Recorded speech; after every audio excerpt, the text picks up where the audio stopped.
Hi friends, welcome to Q&A episode number 209. Every Sunday మన ఛానల్లో Q&A episode జరుగుతుంది కదా. లాస్ట్ సండే Q&A వీడియోలో ఏదైతే మీరు కామెంట్స్ చేశారో వాటిలో కొన్ని ఇంట్రెస్టింగ్ కామెంట్స్ అయితే పిక్ చేశాను. కామెంట్స్ చూసే ముందు బైక్ న్యూస్ కూడా ఉంది. ఫస్ట్ దాని గురించి మాట్లాడుకుందాం, ఎందుకంటే బైక్ న్యూస్ గురించి మీకు చెప్పి చాలా రోజులు అయితే అవుతుంది కదా. సో అందుకే ఫస్ట్ బైక్ న్యూస్ గురించి చెప్పేస్తున్నాను. ఫస్ట్ న్యూస్ వచ్చేటప్పటికి టీవీఎస్ దగ్గర నుంచి రైడర్ 125కి డ్యూయల్ డిస్క్ ఇచ్చి అప్డేట్ చేశారు కదా, కానీ అది ఒకే ఒక కలర్లో లభిస్తూ ఉంది, రేసింగ్ రెడ్ అని చెప్పుకోవచ్చు. ఇప్పుడు కొత్తగా 2 కలర్స్ అయితే లాంచ్ చేశారు, బ్లూ కలర్ ఒకటి, నియాన్ కలర్ ఒకటి. 2 కలర్స్ కూడా చూస్తానికి చాలా బాగున్నాయి. మాకు దగ్గరలో ఉన్న షోరూమ్కి ఆ వెహికల్స్ రాగానే నేను ఒక వెహికల్ తీసుకుని మీకోసం రివ్యూ చేస్తాను. సెకండ్ న్యూస్ వచ్చేటప్పటికి BMW దగ్గర నుంచి F450 GS అయితే ఆల్రెడీ అబ్రాడ్లో లాంచ్ చేసేసారు కదా, మన ఇండియాలో కూడా లాంచ్ చేయడానికి సిద్ధమైపోయారనమాట. 23వ తారీఖున లాంచ్ చేస్తున్నారంట. సో మనకి ఎటువంటి అఫీషియల్గా ఇన్విటేషన్ అయితే రాలేదు. సో ఆ వెహికల్ లాంచ్ చేసిన తర్వాత ఎంత ప్రైస్ పెట్టారు ఏంటనేది నేను ఒక వీడియో రికార్డ్ చేస్తాను. థర్డ్ న్యూస్ వచ్చేటప్పటికి ట్రయంఫ్ దగ్గర నుంచి రీసెంట్గా అన్ని వెహికల్స్ని 350cc డౌన్గ్రేడ్ చేశారు కదా. సో ఆ లిస్ట్లోకి ఇంకొక కొత్త వెహికల్ అయితే రాబోతా ఉంది, బాన్విల్లీ 350 అనమాట. వెహికల్ అయితే చాలా బాగుంది, కొన్ని స్పై షాట్స్లో నేను చూశాను. సో ఆ వెహికల్ ఖచ్చితంగా అదే డిజైన్లో ఉండిద్ది, లేకపోతే ఏమైనా డిజైన్ మారుస్తారనేది ఎగ్జాక్ట్గా ఇన్ఫర్మేషన్ అయితే లేదు. వన్స్ ఆ వెహికల్ లాంచ్ అయిన తర్వాత మీకు ఇంకా పూర్తి ఇన్ఫర్మేషన్ అయితే ఇస్తాను. ఫోర్త్ న్యూస్ వచ్చేప్పటికి యమహా దగ్గర నుంచి ఫస్టినో ఎస్ వెహికల్ ఏదైతే ఉందో ఆ వెహికల్కి కొద్దిగా అప్డేట్ అయితే చేశారు బ్యాక్ సైడ్ టెయిల్ లైట్ దగ్గర. సో ఇంతకు ముందు టెయిల్ లైట్తో కంపేర్ చేసుకుంటే ఇప్పుడు టెయిల్ లైట్ అయితే కొద్దిగా బాగుంది చూస్తానికి. అలాగే కొద్దిగా ప్రైస్ పెరిగింది. ఎంత ప్రైస్ పెరిగింది ఏంటి అనేది, ఆ వెహికల్కి సంబంధించిన పూర్తి ఇన్ఫర్మేషన్ అనేది నేను ఒక వీడియో రికార్డ్ చేస్తాను, అందులో మాట్లాడుకుందాము. ఫిఫ్త్ న్యూస్ వచ్చేప్పటికి సుజుకి దగ్గర నుంచి రీసెంట్గానే బర్గ్మ్యాన్ 125 వెహికల్ అయితే లాంచ్ చేశారు కదా. సేమ్ అదే డిజైన్లో మనకి మ్యాక్సీ స్కూటర్ అయితే లాంచ్ అయిపోతా ఉన్నారనమాట. 400cc ఉండబోతా ఉన్నది. సో 400cc బర్గ్మ్యాన్ అని చెప్పుకోవచ్చు. సిక్స్త్ న్యూస్ వచ్చేప్పటికి KTM దగ్గర నుంచి KTMలో మనకి 250cc తర్వాత 390cc వెహికల్ అయితే ఉంది. 390cc వెహికల్ అంటే ప్రైస్ కొద్దిగా ఎక్కువ అనమాట. సో GST స్లాబ్లోకి రాదు కాబట్టి వాటిని డౌన్ గ్రేడ్ చేయబోతా ఉన్నారు. సో ఆల్రెడీ బజాజ్ వాళ్ళు డౌన్ గ్రేడ్ చేశారు, ట్రయంఫ్ వాళ్ళు కూడా డౌన్ గ్రేడ్ చేశారు కదా, KTM వాళ్ళు కూడా డౌన్ గ్రేడ్ చేయాలని చెప్పి చూస్తున్నారు. 350cc లైనప్లో కొన్ని వెహికల్స్ అయితే KTM దగ్గర నుంచి మనం ఎక్స్పెక్ట్ చేయొచ్చు. అది ఈ మంత్ లేకపోతే నెక్స్ట్ మంత్లో లాంచ్ చేస్తారనేది ఎగ్జాక్ట్గా తెలియదు. ఏమైనా తెలిస్తే మాత్రం మీకు ఇట్లా Q&Aలో అప్డేట్ ఇస్తాను. ఫైనల్గా సెవెంత్ న్యూస్ వచ్చేప్పటికి KTM దగ్గర నుంచి అనమాట.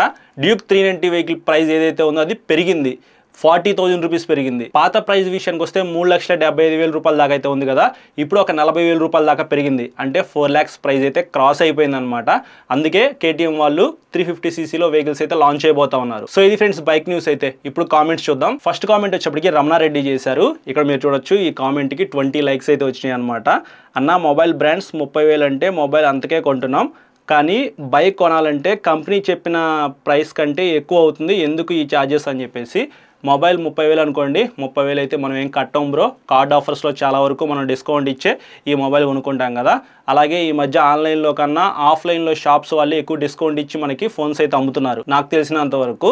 ఇంకా బైక్స్ విషయానికి వస్తే స్టేట్స్ని బట్టి ఆ లైఫ్ ట్యాక్స్ అయితే మారుతూ ఉండిద్ది అనమాట. ఎక్స్-షోరూమ్ ఢిల్లీ అని చెప్పేసి మనకి వెహికల్ అయితే లాంచ్ చేస్తారు. ఢిల్లీలో కొద్దిగా వెహికల్ ప్రైజెస్ అయితే తక్కువ ఉంటాయి, కానీ అదే ఎక్స్-షోరూమ్ ప్రైజ్ అయితే అన్ని చోట్ల ఉండదు అనమాట. ఎక్స్-షోరూమ్ ప్రైజ్ అయితే కొద్దిగా డిఫరెన్సెస్ అయితే మీరు నోటీస్ చేస్తారు. అలాగే లైఫ్ ట్యాక్స్ యాడ్ అయింది అనుకోండి, వెహికల్ ప్రైస్ అయితే మారిపోయింది అనమాట. సో ఢిల్లీలో లైఫ్ ట్యాక్స్ వేరుండిద్ది, హైదరాబాద్లో లైఫ్ ట్యాక్స్ వేరుండిద్ది. కాబట్టి ఇట్లా మీరు డిఫరెన్సెస్ అయితే నోటీస్ చేస్తారు. కాబట్టి వెహికల్ ప్రైస్ అయితే డిఫరెంట్ స్టేట్స్ని బట్టి వ్యారీ అవుతూ ఉండిద్ది ప్రైజ్.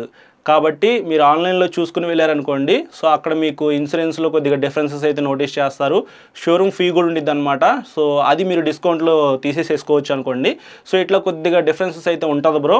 మీరు వెహికల్ ప్రైస్ అయితే వాళ్ళు చెప్పినంత పెట్టి మీరు ఏం కొనాల్సిన అవసరం లేదు. షోరూమ్ దగ్గరికి వెళ్ళండి, అక్కడ వెహికల్ చూడండి, టెస్ట్ రైడ్ చేయండి. మీకు అంతా నచ్చితే మాత్రం మేనేజర్తో కూర్చొని నాకు డిస్కౌంట్ కావాలి, ఫైనల్ ప్రైస్ ఎంతో చెప్పండి అని చెప్పేసి వాళ్ళని అడగండి. వాళ్ళు ఖచ్చితంగా మీకు డిస్కౌంట్ అయితే ఇస్తారు. దాని ప్రకారంగా మీరు ఆ వెహికల్ అయితే పర్చేస్ చేయొచ్చు. నెక్స్ట్ SR220 ఎవరు కామెంట్ చేశారు, రివర్ ఇండి జెన్ 3 రివ్యూ చేయన్నా ప్లీజ్ అని చెప్పేసి.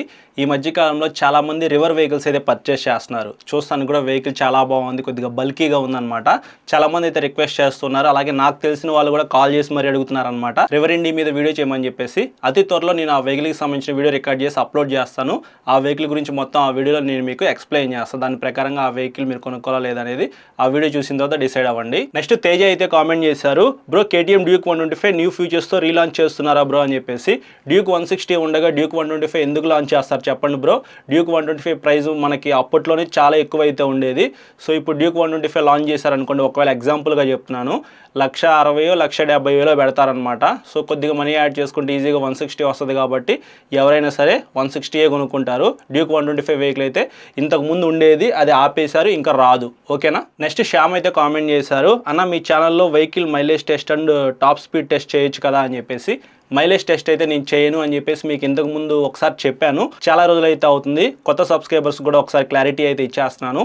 BS4 వెహికల్కి మైలేజ్ టెస్ట్ చేయడం చాలా ఈజీ అనమాట. ఎందుకంటే లోపల కార్బొరేటర్ అయితే ఉండిద్ది కాబట్టి ఉన్న పెట్రోల్ మొత్తం రిమూవ్ చేసేసి మనం 1 లీటర్ పెట్రోల్ పోసుకొని రైడ్ చేయొచ్చు. కానీ ఇప్పుడు ఫ్యూయల్ ఇంజెక్షన్ ఉన్న వెహికల్స్ అయితే వస్తున్నాయి కాబట్టి పూర్తిగా పెట్రోల్ అంతా అయిపోయిన తర్వాత మనం 1 లీటర్ పెట్రోల్ పోసామనుకోండి, ఫ్యూయల్ పంపుకి ఫ్యూయల్ అందక జర్కిలిస్తూ ఉండిద్ది అనమాట. అలాగే ఫ్యూయల్ పంపు కూడా త్వరగా పాడైపోయే అవకాశం అయితే ఉంది. కాబట్టి నేను BS6 వెహికల్స్కి మైలేజ్ టెస్ట్ అయితే చేయను అని చెప్పేసి అప్పుడే చెప్పాను. ఇప్పుడు కూడా చెప్తున్నాను, మైలేజ్ టెస్ట్ అయితే నేను చేయలేను బ్రో. ఒకవేళ నా సొంత వెహికల్ ఏదైనా ఉంది అంటే మాత్రం నేను ట్రై చేస్తాను మైలేజ్ టెస్ట్ చేయడానికి. ఇంకా టాప్ స్పీడ్ విషయానికి వస్తే నేను రివ్యూ చేసేటప్పుడు అన్ని చోట్ల కూడా హైవే అయితే ఉండదు కాబట్టి నేను టాప్ స్పీడ్ అయితే రికార్డ్ చేయలేకపోతున్నాను. కుదిరితే మాత్రం టాప్ స్పీడ్ అయితే నేను రికార్డ్ చేసి మీకు చూపిస్తాను. ఎప్పుడైనా హైవే మీద వెళ్ళేటప్పుడు టాప్ స్పీడ్ నేను రికార్డ్ చేస్తే మాత్రం ఖచ్చితంగా మీరు ఆ వీడియోస్లో చూడొచ్చు. నెక్స్ట్ అనుదీప్ అయితే కామెంట్ చేశారు, 3 lakhsలో మంచి బైక్ చెప్పు బ్రో, వైబ్రేషన్స్ ఉండకుండా అని చెప్పేసి. First of all thank you so much bro, మన ఛానల్లో మెంబర్గా జాయిన్ అయ్యి ఛానల్కి హెల్ప్ చేస్తున్నందుకు. 3 lakhs లోపు మీకు మంచి వెహికల్ కావాలి అని అనుకుంటే KTM డ్యూక్ 250 కానీ ట్రయంఫ్ స్పీడ్ 350 కానీ మీకు నేను సజెస్ట్ చేస్తాను. ఆ వెహికల్స్ అయితే బాగుంటాయి, మీరు చాలా ఎంజాయ్ చేస్తూ రైడ్ చేయొచ్చు. జీరో వైబ్రేషన్స్ అంటే లైట్గా వైబ్రేషన్స్ అయితే ఉంటాయి, అసలు వైబ్రేషన్స్ లేకుండా అంటూ ఏ వెహికల్ కూడా ఉండదన్నమాట. 100 నుంచి 120 మధ్యలో మీరు హ్యాపీగా క్రూజ్ చేసుకుంటూ ఆ 2 వెహికల్స్లో మీకు నచ్చిన ఒక వెహికల్ అయితే పర్చేస్ చేసి యూజ్ చేసుకోవచ్చు. నెక్స్ట్ అనివిన్ థింగ్స్ అయితే కామెంట్ చేశారు, బ్రో యాక్సెస్ 125 ABS మోడల్ వచ్చింది కదా, అది బెస్టా లేకపోతే కిక్ రాడ్ ఉన్న మోడల్ బెస్టా, please make a video on this అని చెప్పేసి. బ్రో మీకు కిక్ రాడ్ కావాలి అని అనుకుంటే ABS రాదు, ABS కావాలనుకుంటే కిక్ రాడ్ రాదు. సో మీరు రైడ్ చేసుకుంటూ వెళ్ళేటప్పుడు సడన్గా ఎవరైనా అడ్డొచ్చారనుకోండి, బ్రేక్ ప్రెస్ చేస్తారు. ABS ఉంటే సేఫ్టీ పరంగా అది ఒక ప్లస్ పాయింట్. కానీ మీరు కిక్ రాడ్ అయితే ఏం ప్రెస్ చేయరు కదా. కిక్ రాడ్ అనేది మీరు స్టార్ట్ చేయడానికి మాత్రమే ఉపయోగిస్తారనమాట. సో సుజుకి షోరూమ్కి అయితే వెళ్ళండి, ABS వేరియంట్కి కిక్ రాడ్ పెట్టుకోవడానికి ఆప్షన్ ఉందా లేదా అని చెప్పేసి అడగండి. ఉంది అన్నారనుకోండి మీరు వేయించుకోవచ్చు. ఎందుకంటే జూపిటర్ 125 వెహికల్స్కి కిక్ రాడ్ అయితే కొన్నిటికి రావట్లేదు, కొన్ని మోడల్స్కి. కానీ మీరు కిక్ రాడ్ కావాలంటే ఆ మోడల్స్కి పెట్టించుకోవచ్చు అంట. కాబట్టి దీనికి కూడా ఆప్షన్ ఉందేమో, ఒకసారి సుజుకి షోరూమ్కి వెళ్ళి అడగండి. ఒకవేళ ఉంటే ఓకే, హ్యాపీగా ABS వేరియంట్ అయితే పర్చేస్ చేసి కిక్ రాడ్ పెట్టించుకోండి. లేదు నాకు కిక్ రాడే కావాలి అనుకుంటే మాత్రం మీరు కిక్ రాడ్ వేరియంట్ అయితే పర్చేస్ చేయండి. నేనైతే మీకు ABS వేరియంట్ సజెస్ట్ చేస్తాను. నెక్స్ట్ యశ్వంత్ అయితే కామెంట్ చేశారు, hello bro, planning to buy Honda CB 350 DLX Pro but I'm also interested in Triumph Bonneville 350. Should I wait for it? Bro మీరు wait చేయగలిగితే మాత్రం వెయిట్ చేయండి. ఎగ్జాక్ట్గా స్పెసిఫికేషన్స్, ప్రైస్ ఎంత ఏంటనేది మనకైతే ఎటువంటి ఇన్ఫర్మేషన్ అయితే లేదు కాబట్టి నేను మీకు ఎగ్జాక్ట్గా చెప్పలేకపోతా ఉన్నాను. మీకు ఎమర్జెన్సీగా వెహికల్ అవసరం లేకపోతే మాత్రం మీరు వెయిట్ చేయండి. డిజైన్ ఎలా ఉంది, స్పెసిఫికేషన్స్ ఏంటి, ఎంత ప్రైస్లో ఆ వెహికల్ లాంచ్ చేశారనేది మొత్తం తెలుసుకున్న తర్వాత ఆ వెహికల్ అయితే కొనుక్కోండి. లేకపోతే అప్పుడు హోండా వెహికల్ అయితే మీరు కొనుక్కోవచ్చు. నెక్స్ట్ కృష్ణారెడ్డి కామెంట్ చేశారు, is it good or bad to do PPF to bikes? నేనైతే బ్యాడ్ అని చెప్తాను. ఎందుకంటే PPFలో చాలా రకాలైతే ఉన్నాయి.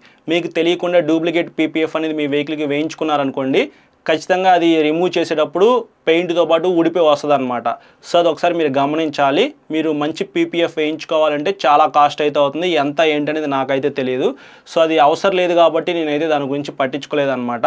చాలామంది రాయల్ ఎన్ఫీల్డ్ వెహికల్స్ పర్చేస్ చేసిన తర్వాత ఆ ఫ్యూయల్ ట్యాంక్ దగ్గర, మడ్గార్డ్ దగ్గర గీతలు పడిపోతాయేమో అని చెప్పేసి ఆ వెహికల్ మీద ఉన్న ప్రేమతో చాలామంది PPF అయితే చేయించుకుంటూ ఉంటారు. సో వాళ్ళ వెహికల్ వాళ్ళ ఇష్టము. దానికన్నా సిరామిక్ కోటింగ్ అయితే బెస్ట్ అని చెప్తాను. కొంతవరకు సేఫ్ అనమాట PPFతో కంపేర్ చేసుకుంటే. ఇంకా మీ ఇష్టం, మీరు చేయించుకోవాలనుకుంటే చేయించుకోవచ్చు, లేకపోతే లేదు. నేనైతే మాత్రం రికమెండ్ చేయను. ఫైనల్గా మను కామెంట్ చేశారు, హలో అన్న, నేను లాస్ట్ వీక్ కూడా కామెంట్ చేశాను, మీరు పిక్ చేయలేదు అని చెప్పేసి. సారీ బ్రో, మీ కామెంట్ మేబీ మిస్ అయ్యి ఉండొచ్చు, ఇప్పుడైతే పిక్ చేశాను. నేను కాలేజ్ స్టూడెంట్ని, అలానే ఫ్యామిలీ కోసం పల్సర్ 150 ఆర్ N160 తీసుకోవాలా చెప్పన్నా అని చెప్పేసి. పల్సర్ 150తో కంపేర్ చేసుకుంటే N160 చాలా వరకు బెస్ట్.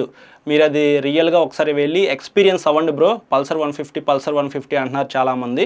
ఆ వెహికల్తో కంపేర్ చేస్తే చాలా వరకు మీకు బెనిఫిట్స్ అయితే N160లో ఉన్నాయి కాబట్టి నేను మీకు ఆ వెహికల్ సజెస్ట్ చేస్తున్నాను. End of the day amount మీవి, మీ ఇష్టం. నేనైతే చెప్పాల్సింది చెప్పాను. మీకు best value for money vehicle కావాలి అనుకుంటే మాత్రం పల్సర్ 150తో కంపేర్ చేసుకుంటే N160 కొనుక్కోండి.